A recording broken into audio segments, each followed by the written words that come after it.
पण मला सांगा, आता हे जेव्हा बघायला तुम्हाला घरी आले त्यावेळेस मी घरी नव्हतेच, मी ऑफिसला जायचे. त्यांनी माझा फोटो बघितलेला. हो हो, नाही पण तुमच्या घरून टेन्शन नाही झालं की उत्तर भारतीय मुलगा? नाही, एकदा म्हणजे माझ्या दादानी सांगितलेलं की एकदा मुलगा बघून घे, त्याला बघितल्यानंतर तुला वाटणारच नाही की तो युपीचा आहे, कारण तो शुद्ध मराठी पण बोलतो. असं दादानी सांगितलं? हो, दादानी सांगितलेलं. आणि आई पण आमच्याच कास्टच्या असल्यामुळे काही प्रॉब्लेमच नव्हता. तर पप्पा बोलले की एकदा बघून घेऊया, आपण का असं फिक्स नाही घ्यायच्याबरोबरच लग्न करायचं, आपण तर बघून घ्यावं, कारण आपण एवढी स्थळं बघतो त्याच्यामध्ये हा एक सही. मग आम्ही बघितला. मग पप्पांना आणि मम्मीला आवडला. तर मम्मीनी माझ्या आजोबांना एकदा विचारलं की असं असं आहे, तुम्हाला आहे का? आजोबांनी इतर कास्टमध्ये कधी लग्न करायला होकार दिला नव्हता. पण त्यांनी जेव्हा ह्यांना बघितलं तर ते बोलले की तू पूर्णपणे, मी तुला सपोर्ट करतो, तू लग्न करते. आता काय करता तुम्ही? तर सध्या म्हणजे मी आता बाहेरगावी होतो, पहिला क्रूजवरती कामाला होतो. क्रूजवर? हां. पण हे किती दिवसाची असते क्रूज? समजा वर्ल्ड क्रूज साधारणतः 3 महिन्याची असते. 3 महिन्यात तुम्ही कंप्लीट सतत समुद्रातच? हां, म्हणजे सगळे प्रसंग असतील ना? हां सर, म्हणजे येतात कधी कधी, म्हणजे शिपमध्ये काय अडचणी येतात, कधी कधी इंजिन फेल होतं. मग अशा वेळेला म्हणजे तुमच्या लक्षात राहिलेला एखादा सांगा ना. हां, एक झालं होतं इन्सिडेंट. त्या शिपचं नाव आहे ओशियाना. बरं. आम्ही समजा रात्री कामं करत होतो आणि अचानक सर शिप म्हणजे टिल झाली up to the angle of 45, आणि जेवढे ग्लासेस होते टेबलावरती साईडला सगळे खालती पडले एका नंतर एक. आणि समजा साधारण त्या शिपाची शिडी चालते तशी पूर्ण वाकडी झाली.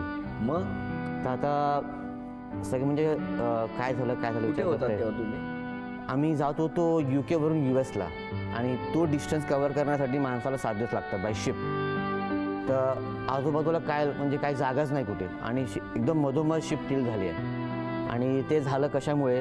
कारण शिपवरती म्हणजे माणसं असतात ना, त्यांनी ऑटो पायलट काढला आणि शिपला मॅन्युअल मोडवर टाकलं. आणि समुद्राच्या मध्ये समजा तुम्ही ऑटो मोड काढला तर ते माणसाच्या हातात नसतं, आणि माणूस शिप कंट्रोल करू शकत नाही. तर त्यांनी बाय चान्स त्यांनी तो ऑटो मोड काढला की त्यांनी हाटकून केलं माहिती नाही, आणि शिप 45 अँगलला टिल्ट झाली. अरे बापरे. तर त्या बाय लक तिकडं कोणतरी म्हणजे एक फर्स्ट ऑफिसर होता, त्यांनी त्या क्षणाला ऑटो मोड दाबला आणि त्या कम्प्युटरनी परत शिप खेचली आणि परत 0 मोडला आणली, म्हणजे बाय वर्टिकल पोझिशनला आणली. अरे बापरे, नाहीतर ॲक्सिडेंट झाला असता. लय मोठं सर, म्हणजे अख्खीची अख्खी शिप डुबली असते. 45 अँगल म्हणजे सर म्हणजे खूपच शिप खालती गेली, म्हणजे अख्खे टेबलावरून ग्लास पडले, म्हणजे शिप डुबलीच असती. अगर त्यांनी ऑटो मोड दाबला नसताना शिप गेली असते पाण्यामध्ये. मग तुम्ही सगळे त्या ड्युटीवर होता? हां. तुम्हाला लक्षात आलं? हां, रात्रीची काहीतरी 7:30 किंवा 8 दरम्यानची गोष्ट आहे, संध्याकाळची. हां, आणि सगळे कामाला आहे, सगळं अख्खा स्टाफ पुरा पॅसेंजर खालती आहे, आणि सगळे म्हणजे एन्जॉय करतात. अचानक शिप टिल, म्हणजे जास्ती पण नाही, 5 सेकंडमध्ये शिप टिल झाली. काय डेंजर असतं ना. तेव्हा तुमचं लग्न ठरलेलं होतं? नाही. पण नंतर आलात तुम्ही? हां, म्हणजे मी शिपवरून घरी आलो, आणि मला वाटतं तो कुठला 2012चा वर्ष होता. मी घरी आलो तर म्हणजे इथं तो भाव आहे, मानलेला भाव आहे माझा मित्र श्रीधर जोशी. तो मला बोलला, कमलेश एक मुलगी आहे.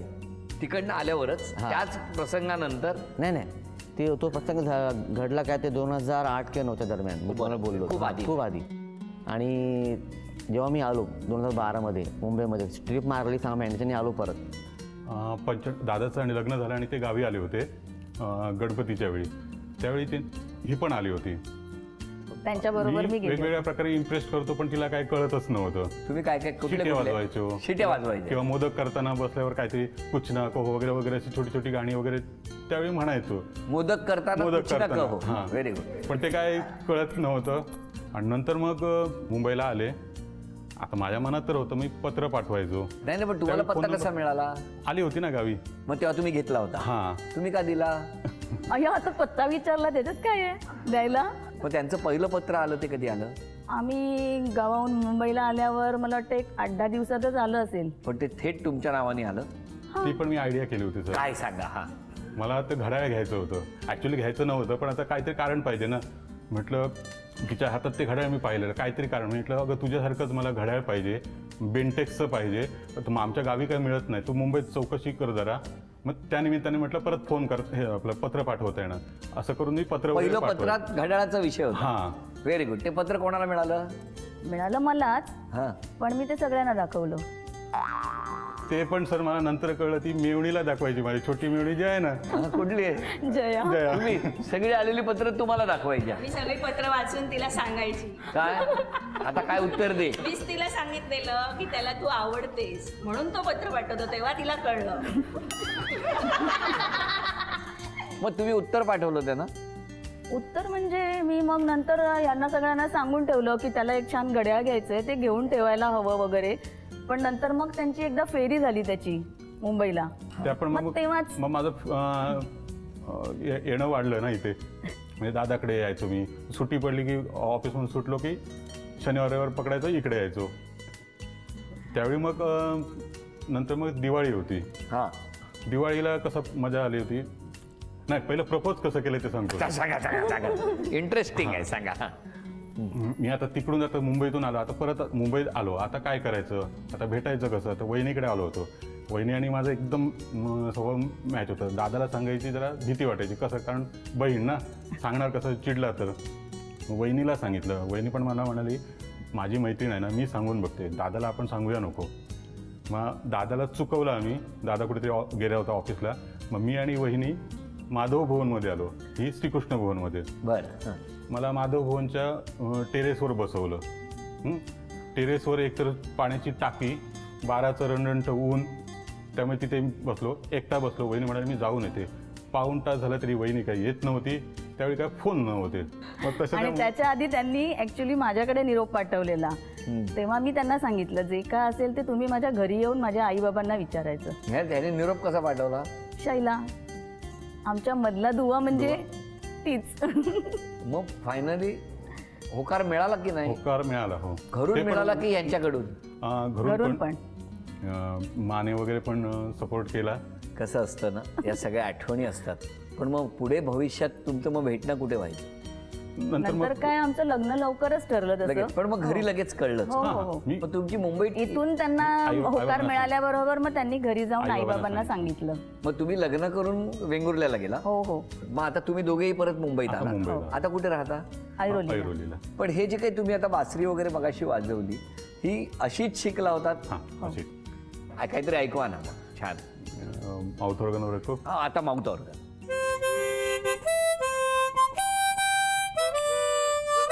तुम्ही गा ना थोडंसं. ये बम्बई मेरी जान, ऐ दिल है मुश्किल जीना यहाँ, जरा हट के जरा बच के, ये है बम्बई मेरी जान, ऐ दिल है मुश्किल जीना यहाँ, जरा हट के जरा बच के, ये है बम्बई मेरी जान,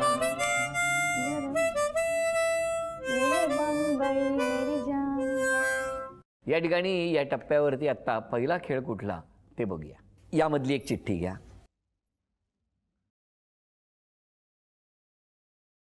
डॉमिनोजचा मनोरा. 4 टप्पे झाले की 1000 रुपयाचं बक्षीस, आणि मग त्यानंतर प्रत्येक टप्प्याला 200 रुपये. हा, बघूया. मनोरा रचायचा आहे. वेळ सुरू झाली.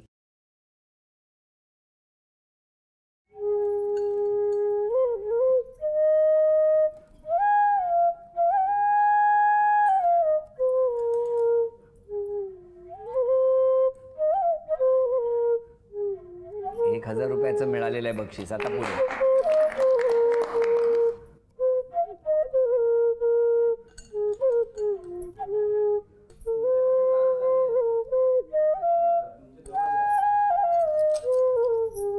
$1200.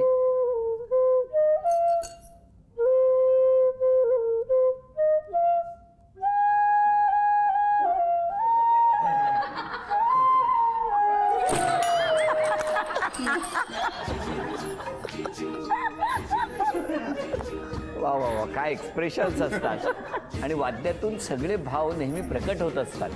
किती छान हसत खेळत या खेळाकडे आपण बघितलं. 1400 रुपयाचं बक्षीस. अभिनंदन. धन्यवाद. हे कुठे बोलायचे? 4खूपच्या रस्त्यावर. मी तिला बोललो जोपर्यंत तुला पूर्ण मनाने वाटत नाही तू नको बोलूस. खरंय, केवढं तुमचं उदार आणि उदात्तपणा. खरंय खरंय खरंय. हे फार म्हणजे सगळ्यांना नाही जमतो. ह्याच्यासाठी आंतरिक प्रेम, गोड वीड असायला लागते. बस थांबवायची म्हणजे पूर्वीच्या काळी मी ऐकलंय असं, सूर्य थांबवायचे, ढग थांबवायचे आणि बस थांबवली.